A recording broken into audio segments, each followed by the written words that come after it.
Amém, queridos. Tensões. Muitas pessoas veem toda espécie de tensão e sentem toda espécie de tensão em suas mentes e corações em relação à palavra de Deus. As pessoas veem tensão entre o amor e a ira infinita de Deus, mas você vê que isso não existe na Bíblia. Quando você vê a adoração no céu, a adoração é igual, alegre e deleitosa, tanto quanto os atos de justiça de Deus são manifestos, quanto os seus atos graciosos são manifestos.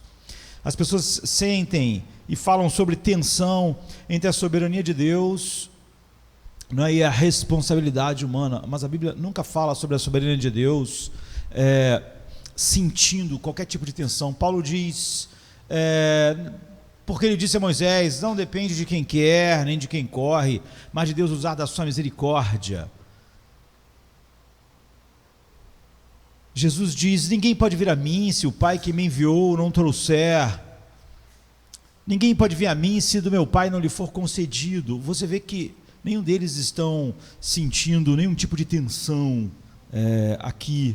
Não é? Eles estão declarando quem Deus é, e só quando nossos corações estão desconectados da palavra que nós começamos a ver tensão entre essas coisas, em vez de nos deleitarmos nela, abraçar a verdade de Deus e se ver. Essa é uma tensão comum também. Se ver e abraçar a soberania de Deus nos faz orar menos. Então nós não entendemos sua soberania nem a oração. É quando não entendemos as coisas que nós temos dificuldade. Deus diz: eu amei Jacó e odiei a Esaú. Quem vê uma tensão aqui, é porque ele não entende nem a razão pela qual Deus ama um homem e nem a razão pela qual Deus odeia. Deus coloca sua ira, derrama a sua ira. Então, se ver e abraçar essa soberania de Deus nos faz orar menos, porque Deus é soberano, porque a história está em suas mãos, porque Ele está fazendo tudo que Ele fará, porque nada pode contrariar a vontade de Deus. Então eu oro menos.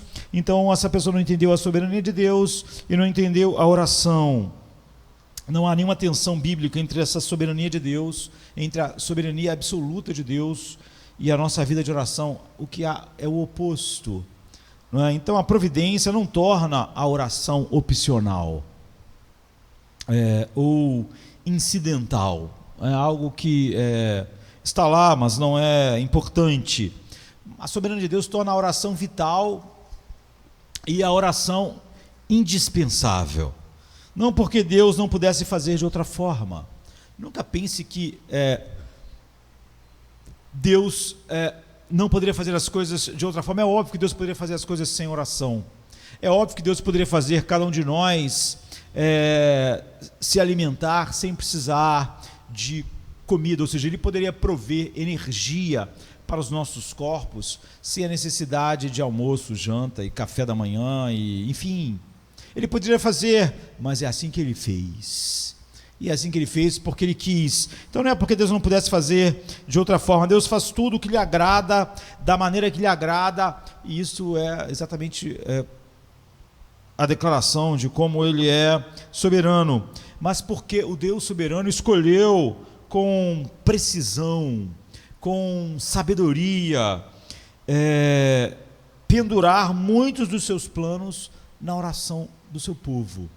E Ele não só declara o que Ele vai fazer, decreta o que vai fazer, mas como decreta também a oração relacionada àquilo. Ou seja, Deus decreta o que Ele vai fazer e os meios pelos quais Ele vai fazer.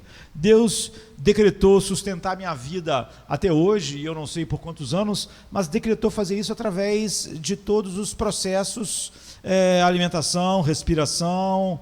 Deus não poderia fazer diferente? Poderia, mas a sua sabedoria e poder fez assim. Então, ninguém na Bíblia amou, enunciou a soberania absoluta de Deus, como o apóstolo Paulo. Ninguém mais. É óbvio que todos fizeram isso, mas ninguém fala disso com tanta paixão, alegria, não é como Paulo. Ainda assim, Paulo diz assim em 2 Coríntios 1:11: vocês também devem nos ajudar com oração, para que muitos deem graça em nosso nome, pela bênção que nos foi concedida através da oração de muitos. Ele também chama os crentes a orar sem cessar. Em 1 Tessalonicenses 5,17 ele diz: orai sem cessar. Você vê, a pessoa que mais manifesta não só o amor, mas o ensino mais profundo sobre a soberania de Deus, ele diz: orai sem cessar. Ele não vê nenhuma tensão em dizer: olha, em nosso nome, pelas bênçãos que nos foi concedida através da oração de muitos. E orar, ele diz: orem em todo tempo, no Espírito, com todas oração e súplica, em Efésios 6,18. Então as páginas das Escrituras e da história estão repletas do poder e da necessidade da oração, porque o Deus Todo-Poderoso escolheu fazer várias das coisas que ele decretou, escolheu ouvir e responder orações, e assim fazer isso. Então, na verdade, o que nós teremos que dizer para as pessoas, em vez de olhar uma tensão que não existe, ore, porque Deus é soberano. A soberania de Deus, em vez de ser um problema para mim, a oração, ela é a razão da nossa oração. A igreja primitiva certamente não sentia nenhuma tensão entre a soberania de Deus e a oração. Sua soberania, de fato, tornou-se o grande fundamento e incentivo da oração daquelas pessoas naquele momento tão difícil, escuro e de perseguição e morte. Quando eles levantaram suas vozes juntos, no meio da perseguição, da morte, do assassinato, eles se colocaram nas mãos soberanas de Deus. E, por exemplo, em Atos 4:24, soberano o Senhor que fez os céus e a terra e o mar e tudo que há neles. Eles estão orando ao Deus, eles estão orando ao Deus soberano que faz todas as coisas. Quando você olha do verso 21 até chegar aqui, diz assim: depois de mais ameaças, eles nos deixaram ir. Os apóstolos estão contando que eles foram presos, apanharam e ameaçaram eles, dizendo: olha, nós vamos soltar vocês dessa vez, mas se vocês não pararem de pregar, vai ser pior, vocês vão morrer, nós vamos pegar vocês novamente.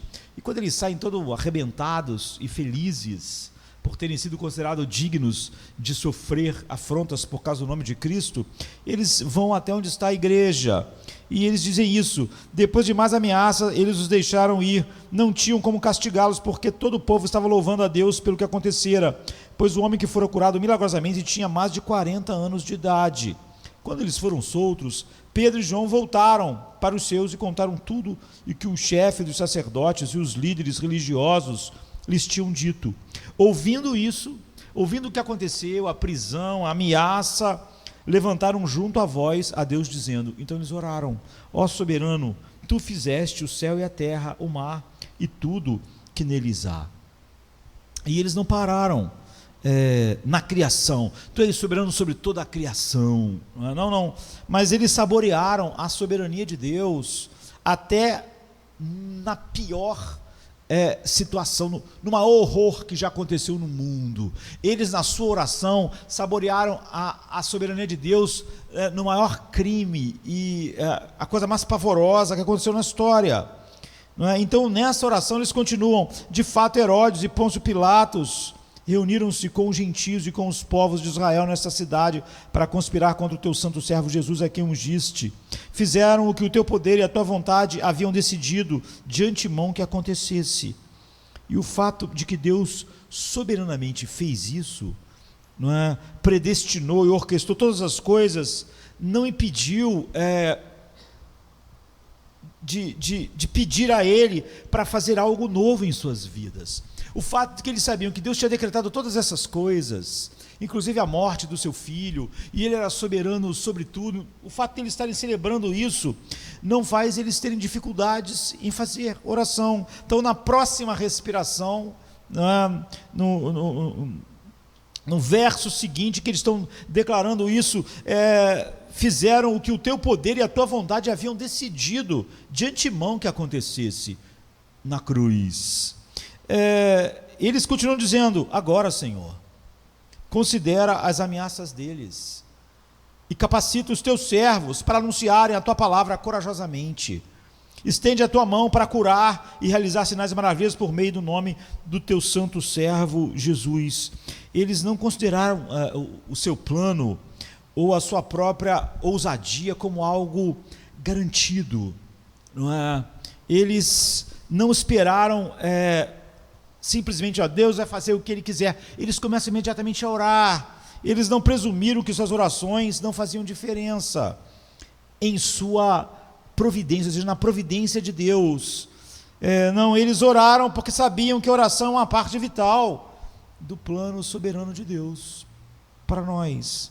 E eles sabiam que a oração realmente muda as coisas, que o Deus soberano sempre planejou responder orações, ou seja, fazer através das orações que Ele mesmo determina o que Ele quer. Então observe o que Deus faz em resposta à oração deles. No verso 23 ao 31 do 4, depois diz assim: e depois de terem orado, o lugar que estavam reunidos foi abalado, tremeu, e todos foram cheios do Espírito Santo e continuaram a pregar a palavra de Deus com mais ousadia. Então, primeiro você vê, Deus respondeu o pedido específico, porque eles oraram para, quando eles foram ameaçados para não pregar, você vê que eles não falaram: Senhor, tire todas as ameaças para que a gente tenha paz para pregar. Não, eles pediram a Deus nessa oração, que declararam a soberania de Deus, eles pediram ousadia para pregar. E você vê que Deus respondeu que o final tremeu o lugar, eles foram cheios do Espírito Santo e continuaram a pregar com ousadia, como eles tinham pedido. Nos capacite para pregar com ousadia. Então, mas além de responder a sua oração, Deus sacudiu o prédio, o prédio tremeu. Por que Deus fez isso? É como se Deus soberano queria dizer a eles o quanto apreciava ou se deleitava em ouvi-los orar, e o quanto Ele estava pronto a responder a oração deles. Eles foram cheios de ousadia. Então você vê, aqui está então o propósito da oração, escreve um puritano olhando para isso. Não para que a vontade de Deus seja alterada, é óbvio, mas para que seja realizada em seu próprio tempo, da sua maneira, de uma maneira que nós sejamos transformados. Ou seja, nós não oramos como se Deus precisasse de algo de nós, não é? Visto que Ele mesmo, a Bíblia diz, nos dá a vida, o fôlego e todas as coisas, inclusive as orações. Ele não é servido por mãos humanas, por mãos de homens, como se necessitasse de algo, porque Ele mesmo dá a todos a vida, o fôlego e todas as coisas. Atos 17, 25, Então nós oramos porque Deus atende as nossas necessidades reais, profundas e desesperadas, nossas e do mundo, por meio das nossas orações. E porque Ele atende essas necessidades reais, profundas e desesperadas em nós, então nós oramos.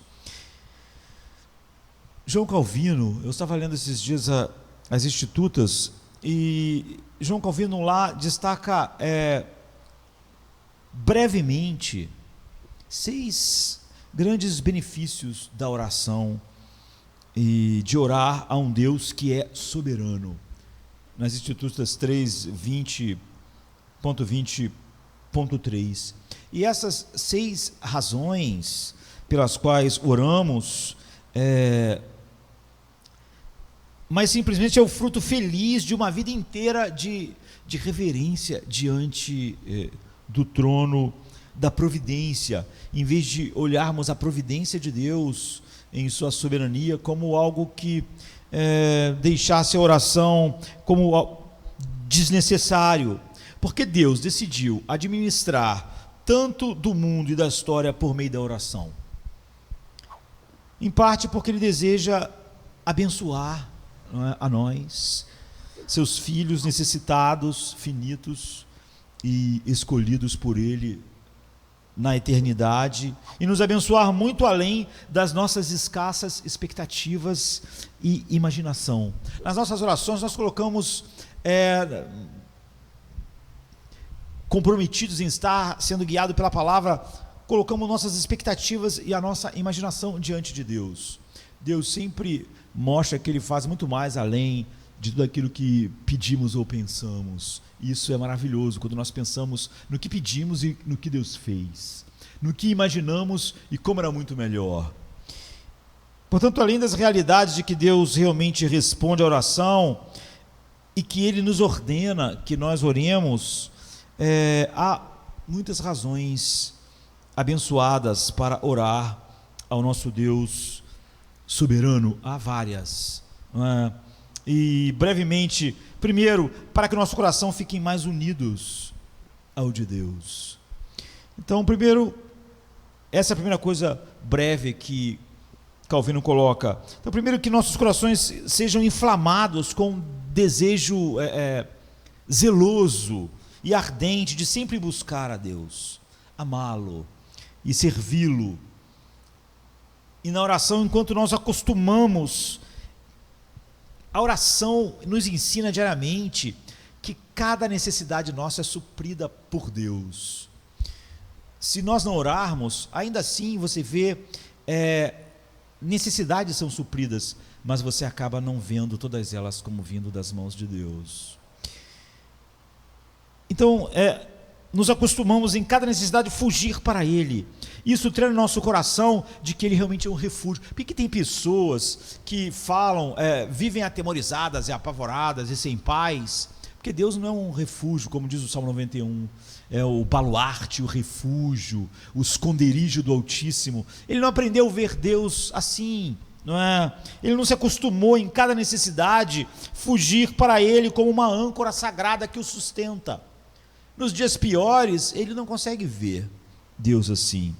Então, você vê, o mundo recebe muito de Deus, o mundo geral, o sol nasceu hoje, comida, mas como eles não tinham feito oração sobre todas essas coisas, eles não são gratos a Deus. É como se não tivesse vindo da mão de Deus. Se eu falasse, Senhor, a minha respiração hoje, a minha capacidade de trabalho, a minha sanidade, oh Deus, me dê todas essas coisas, opere todas essas coisas na minha vida, eu ia ser grato por estação, por me mexer, por respirar. Mas porque eu não oro, eu começo a achar que essas coisas estão chegando a mim e não estão vindo de Deus, estão vindo de algum lugar, estão vindo de alguma coisa. No final do dia, eu não estou grato porque respirei durante o dia, eu não estou grato porque minha mente funcionou, eu não estou grato por cada coisa que aconteceu. A força, eu me mexer, não me deixou grato.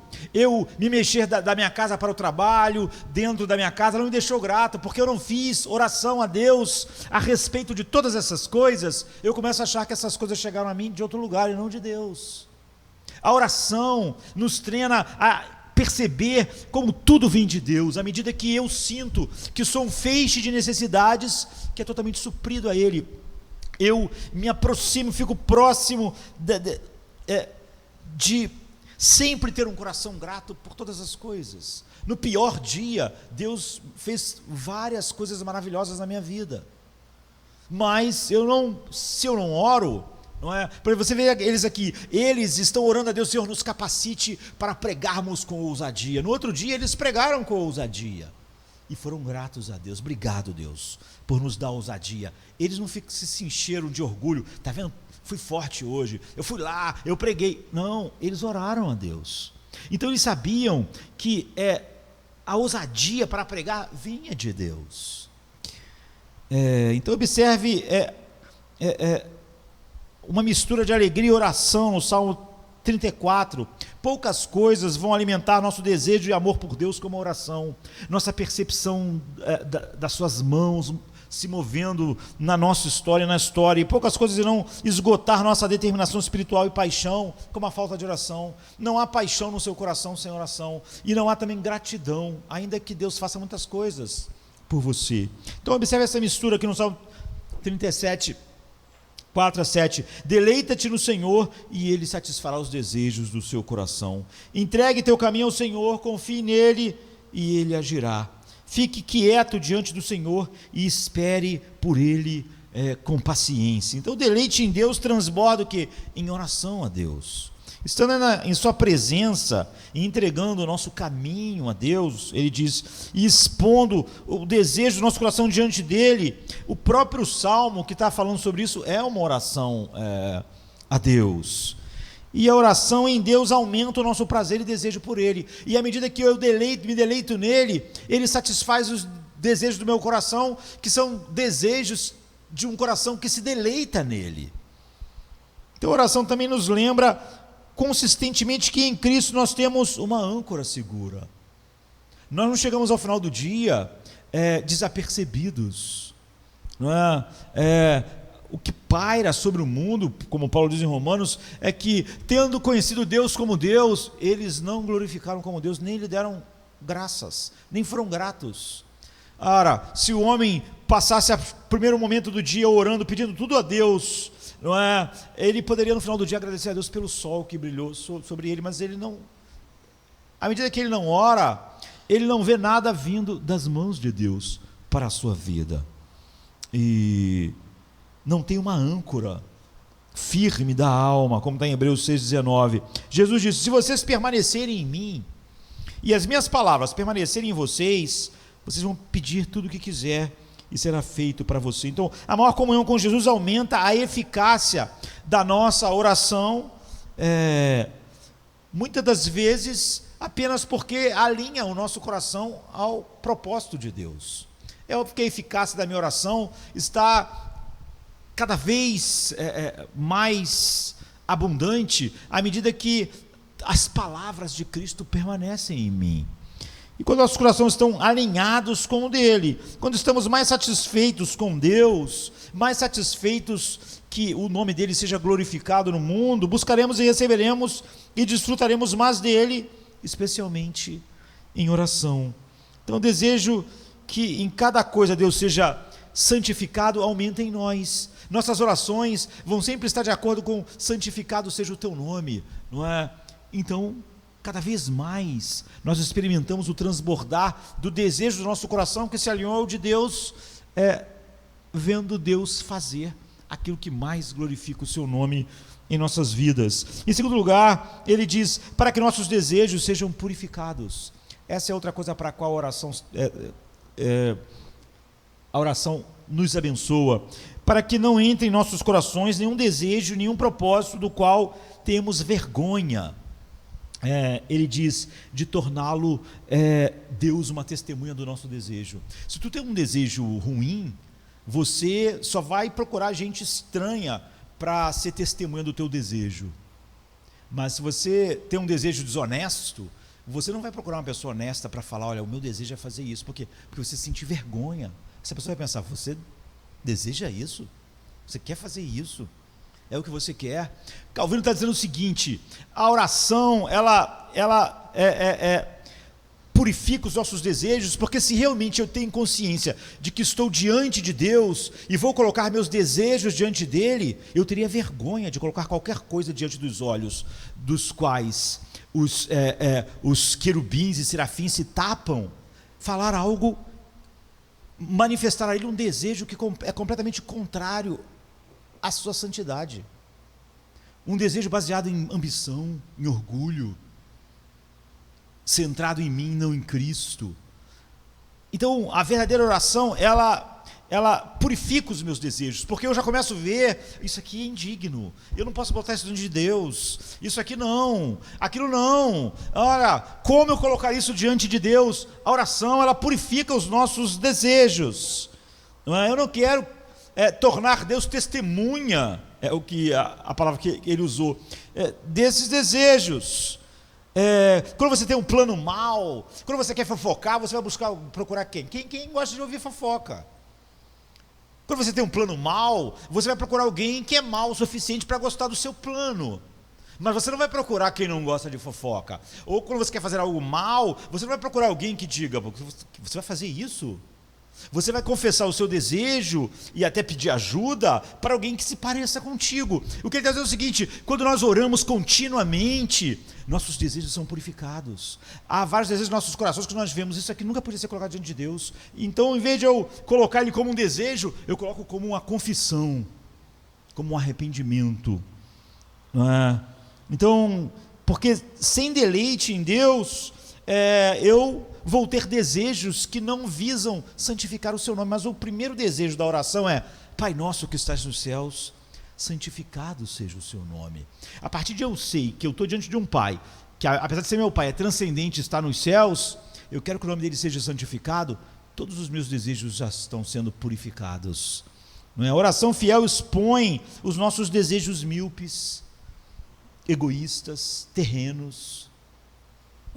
Quando abrimos nosso coração diante de Deus, muitas vezes sentimos como nossos desejos são desejos da escuridão. E Tiago nos avisa assim: o que causa briga e dissensões entre vocês? Não é isso que suas paixões estão em guerra dentro de vocês? Você não tem porque você não pede, e você pede e não recebe porque pede errado, para gastar com essas paixões pecaminosas. Você vê, se a pessoa orar de verdade, ela vai ser purificada dessas paixões. Como? Ele fala assim: vocês devem fazer guerra contra essas paixões. Agora, como nós fazemos guerras contra desejos rebeldes em nosso coração? Ele continua no texto: portanto, submetam-se a Deus, resista ao diabo e ele fugirá de você. Como eu resisto o diabo e ele se afasta de mim? Aproxime-se de Deus e ele se aproximará de você. Humilhe-se perante o Senhor e ele te exaltará. Então, Tiago 4, 7, 8 e 10. E qual é a melhor forma de nos humilharmos então? É reconhecer o quão rebelde aquele desejo era. Tiago diz: vocês vivem em guerra porque vocês estão sendo controlados por paixões, e vocês pedem e não recebem porque pedem mal. A oração, você vê, nos leva para aquele lugar onde nós nos submetemos. Ele diz: humilhai-vos perante a potente mão de Deus, e nos aproximamos dele, e você vê como a oração já está fazendo. Eu estou me humilhando, eu estou vendo aquelas paixões que guerreiam dentro de mim, e eu resisto o diabo como? Me aproximando de Deus, me submetendo a Deus. Orar a um Deus soberano também nos lembra que mesmo nossos desejos e pedidos mais nobres e puros podem ficar sem resposta, e isso não tira a nossa paz. Porque se ele não fosse soberano e eu não tivesse resposta, eu ia pensar o quê? Poxa, Deus queria muito fazer isso, mas ele não pôde, ele não consegue, é difícil demais. Então orar a um Deus que não fosse soberano não traz nada, né? Mas orar a um Deus soberano nos lembra que mesmo os desejos e pedidos mais nobres podem ficar sem respostas, e nós ficamos em paz, porque a sua providência nos assegura que se ele não dá, não é porque ele não pode, não é porque é difícil para ele, não é porque aquilo está além das suas possibilidades. Se ele não responde, seja imediatamente ou nunca, é porque ele tem um plano melhor. É a única explicação: ele é soberano. Não havia nada que pudesse, no meu pedido, mesmo bem ponderado biblicamente, que ele não pudesse fazer.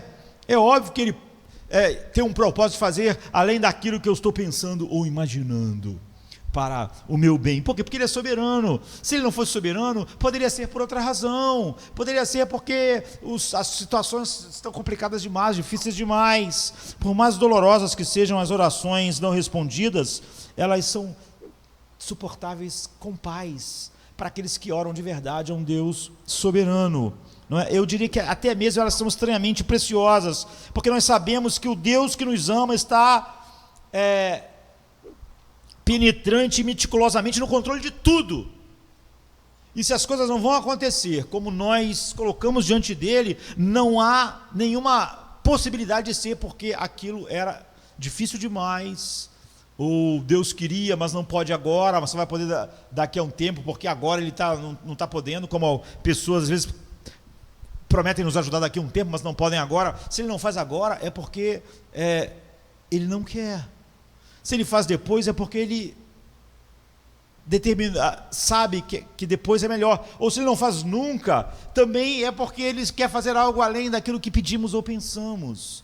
Mas se ele não fosse soberano, nós acharíamos que ele não fez porque não pôde, ou porque ele não podia lidar com as pessoas, ou porque ele não podia lidar com aquele cara lá que tem um suposto livre-arbítrio que ele não tem controle. Em terceiro lugar, para que estejamos melhor preparados para agradecer, é o que Calvino coloca, que estejamos preparados para receber seus benefícios com verdadeira gratidão de coração e ação de graças. Benefícios que nossa oração nos lembra, vem das suas mãos. Por isso que eu vi, se você transforma todas as suas necessidades, se você no final do dia você agradece a Deus, porque no início do dia você pediu a Deus, você colocou diante de Deus as necessidades do dia, diante dele claramente, as coisas mais simples e as mais complexas, no fim do dia você pode estar grato. No fim do dia de alguém que não faz isso, quer ele diga ser cristão, quer seja ímpio, ele não está grato, ele não pediu a Deus, então ele não se sente devedor, ele não sente que foi a graça de Deus, ele dá por concedido. Deus fez o sol brilhar, meu coração bateu, eu respirei, eu pude pensar, mas só porque é assim mesmo, é como as coisas são. Você vê, a oração pode nos tornar ainda mais conscientes de que tudo que Deus está fazendo por nós e ao nosso redor, está fazendo com um plano determinado. E essa consciência multiplica os motivos de gratidão. Talvez a gente no final do dia não tenha, eu vou orar, eu vou agradecer a Deus, mas eu não tenho muitas palavras, porque eu não coloquei em palavras claramente todas as minhas necessidades. Deus supriu um monte delas, e simplesmente no final do dia eu sou ingrato. Como eu não coloco isso em oração, Paulo diz, coloque todas as coisas diante de Deus em oração. Como eu não coloquei tudo em oração, tudo que ele fez durante o dia, para mim, ele não fez. Era como se ele não tivesse feito. Então o apóstolo Paulo torna essa conexão explícita assim: tu também nos deve ajudar com a oração, para que muitos deem graças por nós, pela bênção que nos foi concedida, por meio da oração de muitos. Ou seja, porque todo mundo junto está orando para me pregar na tal cidade, e pessoas se converterem, quando elas se converterem, todos ficarão gratos. Todos saberão, nós oramos, é Deus que está fazendo isso, todos ficarão gratos. Ninguém vai dizer assim, é assim mesmo, Paulo pregou, aconteceu. Não, como nós transformamos juntos tudo isso em oração, quando Deus fizer, todos nós vamos estar gratos. Todo presente, Tiago diz, todo dom perfeito vem de Deus, mas quando você não coloca em oração isso, você recebe todos esses dons perfeitos que vêm de Deus, e você não é grato, não é? Ele dá a toda a humanidade, a Bíblia diz, vida, fôlego e tudo o que cada homem teve hoje, Deus deu. E isso faz parte da razão, da condenação final dos homens. Não lhe foram gratos. E a oração é que treina você para isso. A oração abre os nossos olhos para cada vez mais ver tudo que Deus dá, especificamente para o que Ele dá em resposta à oração, e muito além das nossas orações, para todas as bênçãos não pedidas que Ele derrama sobre nós. Em quarto lugar, para que possamos sentir o peso da sua bondade, que tendo obtido o que buscávamos, estamos convencidos de que Ele respondeu às nossas orações. Devemos ser levados a meditar sobre a bondade de Deus, sobre o favor de Deus. Muitas pessoas estão muito pouco conscientes. Se elas passassem orando parte da sua manhã sobre as corrupções do seu coração, eles poderiam ser gratos a Deus no final do dia por aquilo que a graça fez, constrangendo essas corrupções, nos fazendo vencer essas corrupções, mas nós não oramos.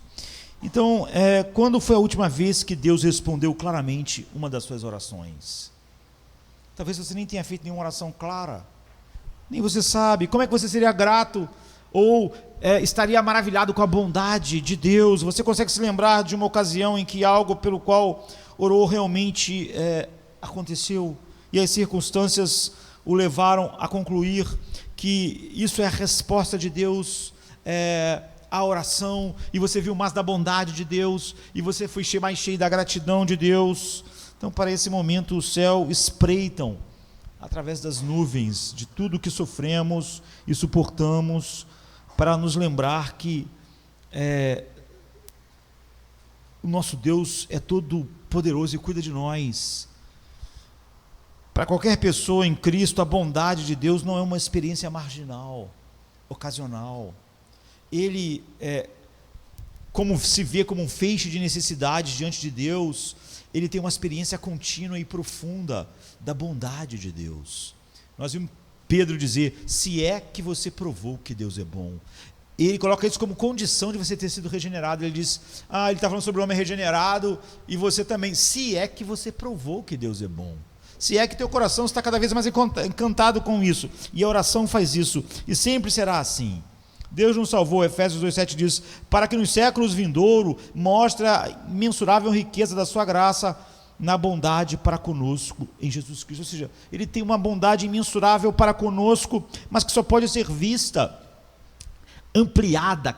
Nós só podemos crescer em ver isso, né, na vida de oração. Cada vez que oramos, nós convidamos o nosso coração para outro vislumbre disso, outra sensação da sua suprema gentileza, do seu supremo afeto, outra ocasião para despertar nossos corações egoístas, impacientes, resmungões para a bondade de Deus. No final do dia, em vez de a gente estar resmungando, a gente está, o Senhor é bom, não é? Nós estamos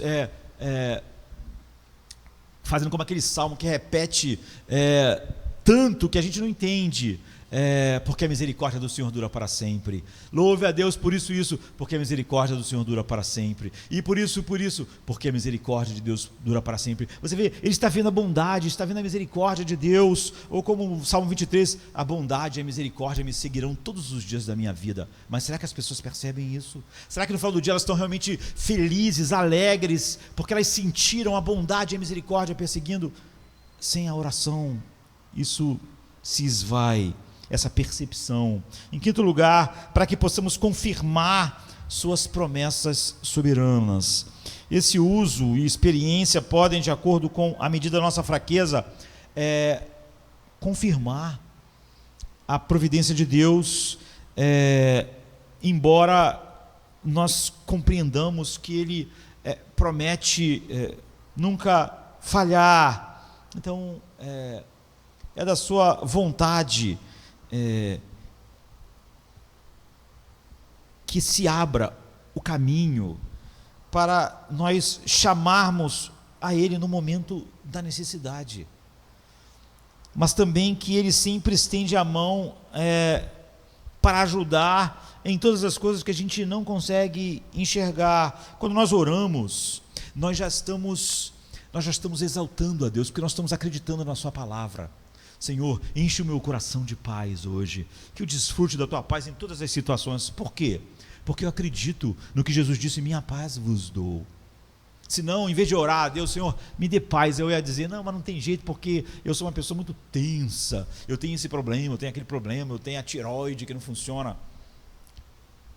Você vê, isso é uma oração da incredulidade. Mas a oração que pede: Senhor, enche o meu coração de paz, me faça desfrutar da paz que excede a todo entendimento.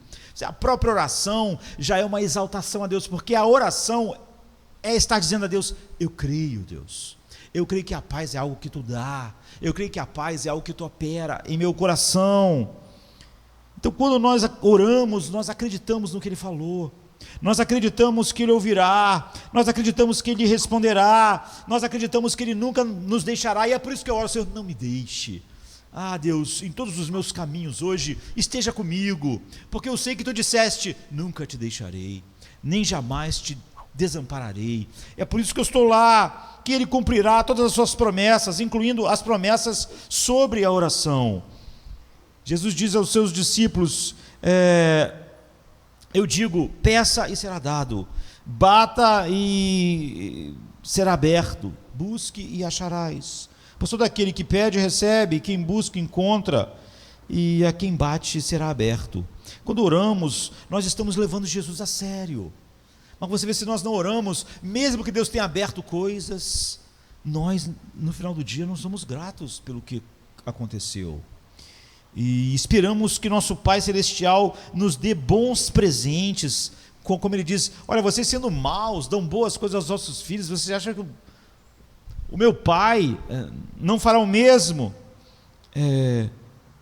Ele sempre fará isso, e nos dará aquilo que é melhor para nós, como homens maus como nós. Não damos ao nosso filho se ele pede uma faca, não é? Se ele pede algo que nós sabemos que o destruirá, nós não damos algo melhor.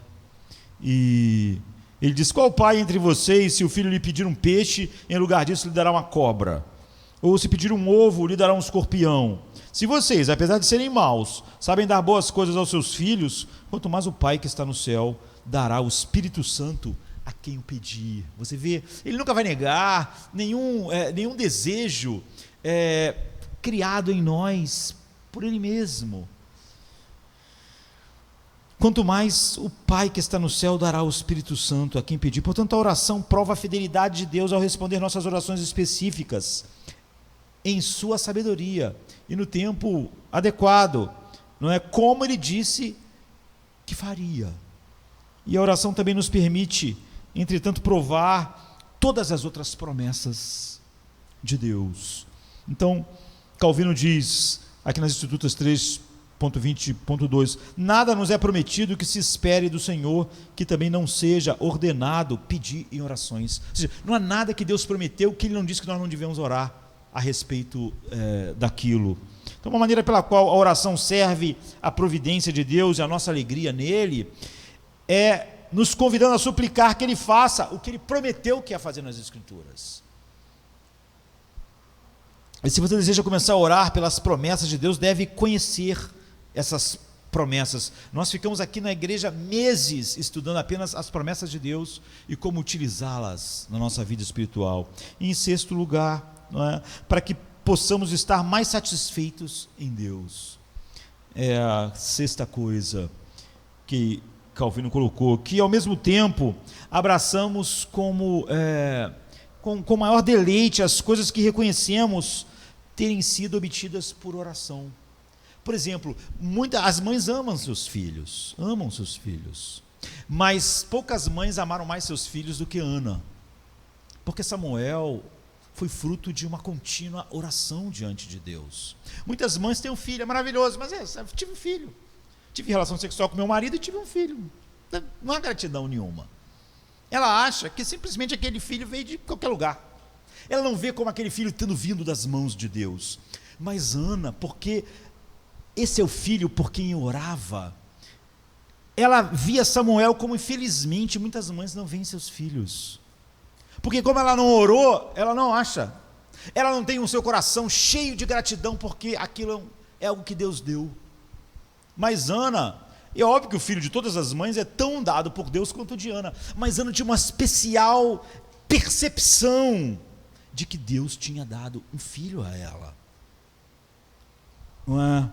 Então Deus criou a oração para servir e magnificar a nossa alegria. Ana tinha uma profunda alegria em Deus por ter lhe dado um filho, pela bondade de Deus. Outras mães gostavam, amavam seus filhos como mães, mas elas não tinham uma profunda alegria em Deus, talvez tivesse só no filho. Mas Ana tinha uma alegria em Deus, por causa de Samuel. Jesus diz precisamente isso quando diz aos seus discípulos: em verdade vos digo, tudo o que pedirdes ao Pai em meu nome, Ele vos concederá. Até agora vocês não pediram nada em meu nome. Peça e receberá, para que a sua alegria seja completa. Quer dizer o seguinte: quando você recebe do Pai, sabendo que foi por causa do meu nome, do meu sacrifício, daquilo que eu fiz, a alegria de vocês é completa. Nós podemos dizer que Ana estava antes, né? Mas ela poderia ter uma alegria completa em Deus por tudo que ela recebeu em Cristo, inclusive Samuel. Então não é simplesmente um filho, por causa da biologia. O coração não apenas expõe a bondade de Deus por causa da oração, né? Inspira gratidão a Deus, mas também acende a nossa alegria. Você vê, Jesus diz, quando você percebe todo dia que tudo que você recebe está vindo de Deus, a sua alegria é completa. Mas quando você percebe que tudo está vindo do Pai, em meu nome, então a alegria de vocês é completa mesmo. E então isso inflama a nossa alegria em chamas indizíveis e cheias de glória. Então orações atendidas estão nos acendendo para inflamar a felicidade verdadeira e eterna que foi colocada em nossos corações. E à medida que nossa alegria em Deus aumenta, sua glória aumenta cada vez mais em nossa vida. E a nossa vida e a nossa oração é para que o nome dele seja santificado. Você vê tudo que a oração faz. Deus não pode ser glorificado se não estamos satisfeitos, nos deleitando nele pelo que ele é, em nossa alegria transbordante. A gente pode falar, dou glória a Deus, se não há um deleite, a minha alegria nele não é completa, como Jesus disse que é uma das coisas que a oração faz, então Deus não é glorificado na minha vida.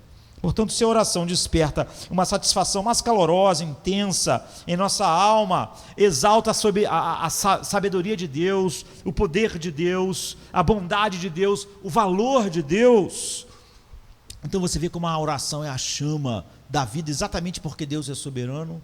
Não há nenhuma tensão entre as duas coisas. À medida que pedimos, recebemos e nos regozijamos, ele obtém mais glória, que é o grande propósito da história e cada um dos nossos papéis na história. Não é? Então, se Deus é soberano, por que nós oraríamos? Quanto mais nós exploramos a soberania de Deus e a oração, o casamento dinâmico entre esse casamento dinâmico e vibrante, né, entre a oração e a providência soberana de Deus, a nossa pergunta não tem nada a ver com nenhuma tensão. A nossa pergunta é: como nós poderíamos não orar? Como poderíamos passar o dia sem orar? Como nossos corações estariam incendiados de alegria, gratidão, deleite, visão da grandeza de Deus, se nós não estivéssemos em constante oração a esse Deus soberano sobre todas as coisas. Vamos ficar de pé, vamos orar. Venha se cansado estás,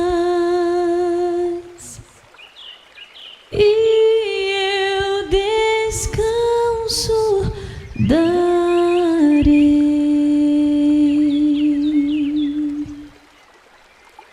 Tu descansarás.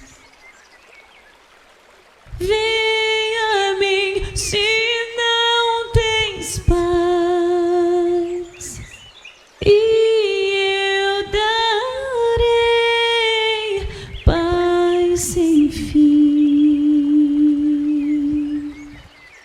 Terás paz sem fim.